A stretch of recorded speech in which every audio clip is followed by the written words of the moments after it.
या बातमीचे प्रायोजक आहेत हॉटेल बडे पीर।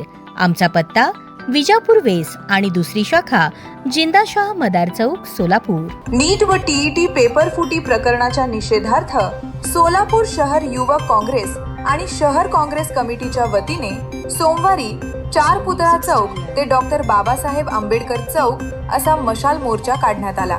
या मोर्चाचे नेतृत्व खासदार प्रणिती शिंदे यांच्या उपस्थितीत करण्यात आले।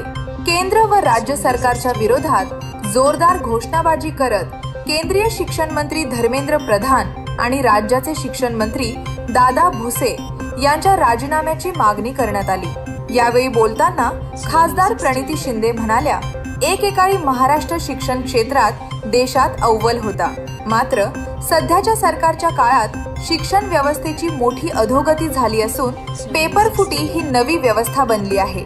विद्यार्थ्यांच्या भविष्याशी आणि भावी शिक्षकांच्या आयुष्याशी खेळ करणाऱ्यांविरोधात कठोर कारवाई झाली पाहिजे।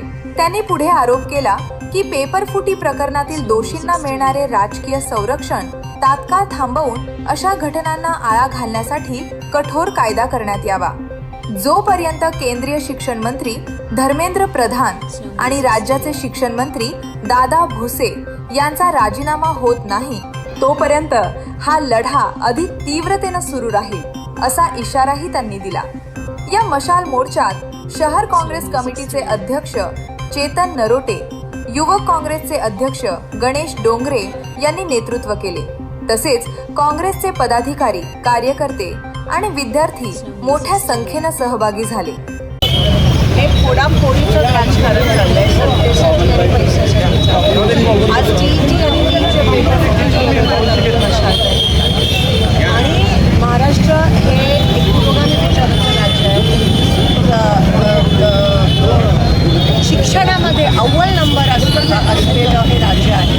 पण शिक्षणाची पूर्ण वाट देवेंद्र फडणवीस आणि त्यांच्या सहकार्याने महाराष्ट्राची लावली। नीट देखील पेपर फुटी ही कोणत्याही मंत्र्याच्या संमतीशिवाय शक्य नाही। नीटची जी अरेस्ट होत नाही ते लोक 100% दोषी आहेत, पण त्याचा सूत्रधार जो आहे तो मंत्रालयात आणि वर दिल्लीमध्ये बसला आहे, ते मात्र अजूनही मोकळे फिरत आहे। एकही राजीनामा नाही, खतखती केली जात नाही। उलट मोदीची जाऊन कासवासोबत परत राज्यामध्ये आहेत, पण आपल्या राज्यामध्ये जी परिस्थिती उद्भवत आहे, विद्यार्थी आत्महत्या करतायत या ठिकाणी। शिक्षक जे आहेत, शिक्षक त्यांनी एवढं त्यांचं आयुष्य दिलं आहे, त्यांना खरं तर टीईटीच्या विरोधात अपील करायला पाहिजे होतं महाराष्ट्र सरकारने। ते न करता त्यांना परीक्षा द्यायला लावली, तो पेपर फुटला, परीक्षेचा अभ्यास करायला लावला, तो पेपर फोडला आणि आज त्यांना आणि ती परीक्षा रद्द झाली। म्हणजे तुम्ही विचार करू शकता की शिक्षणामध्ये पण आता एवढं राजकारण होतं, शिक्षणाची वाट लावली आहे। युवकांच्या आयुष्याशी खेळण्याचं काम हे सरकारचं लक्ष नाही आहे। फक्त खासदार कसे फोडायचे, पैशाचा वापर सत्तेसाठी कसा करायचा या गोष्टीकडे। ताज्या घडामोडीसाठी पाहत रहा लोकराज्य न्यूज मराठी।